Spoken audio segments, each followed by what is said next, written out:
Bonjour, je m'appelle Emmanuel Afonso, j'ai 44 ans et je suis directeur général des Papillons Blancs 76 depuis 2014. Mon travail consiste à permettre d'avoir les meilleures conditions possibles pour l'accompagnement des enfants et des adultes que nous accompagnons au sein de l'association. Une journée type, justement, c'est qu'il n'y en a pas vraiment. C'est ça l'intérêt, mais dans une journée, je peux avoir des temps d'échange avec les équipes de direction, des temps de rencontre avec les professionnels du siège. Ça peut être des échanges avec les partenaires, des échanges avec tout l'aspect institutionnel, l'État, les départements. Globalement, c'est un métier de lien et de rencontre. Alors, ce qui me fait lever le matin, déjà, c'est d'aller faire du sport, parce que je me lève et je fais du sport avec mon club de triathlon à 6h30, donc ma journée commence là-dessus. Et ça, c'est important, parce que c'est un métier qui prend beaucoup de temps, beaucoup d'énergie. C'est important d'avoir aussi différentes activités en dehors du travail. Donc, ce qui me fait sortir de l'eau pour aller travailler, c'est la diversité des missions, et c'est cette notion d'association et de développement de l'autonomie des adultes et des enfants. Donc, tous les jours, on essaye de prendre des décisions qui vont dans ce sens-là. Alors, des personnes, il y en a beaucoup qui m'ont inspiré.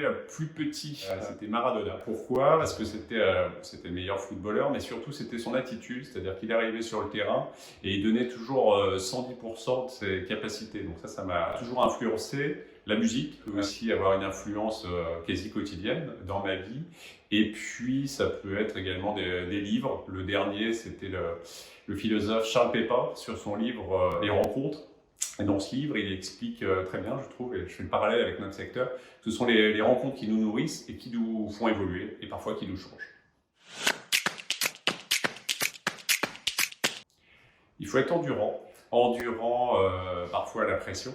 Il faut avoir une forte capacité d'adaptation aux différents événements, et puis une hauteur de vue sur les situations, savoir manier le court terme et le long terme.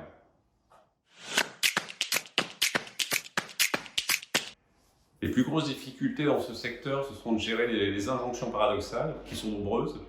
On peut avoir des orientations au niveau de l'État, des orientations au niveau du département, des souhaits au niveau des professionnels, des souhaits au niveau des familles, des souhaits au niveau des adultes et des enfants accompagnés, des souhaits des différents partenaires. Et donc tout ça peut être parfois contradictoire, parfois complémentaire. Et il faut une boussole qui peut être l'éthique pour arriver à s'orienter dans toutes ces injonctions.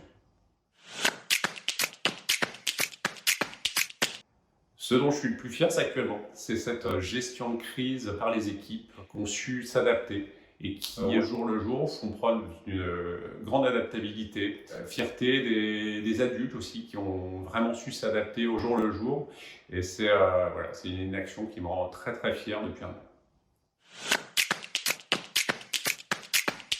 En arrivant en 2014 au sein de l'association et au niveau du siège, alors il pleuvait. En Normandie, ça peut arriver de temps en temps. Mais là, ce qui était assez spécial, c'est qu'il pleuvait dans le bâtiment.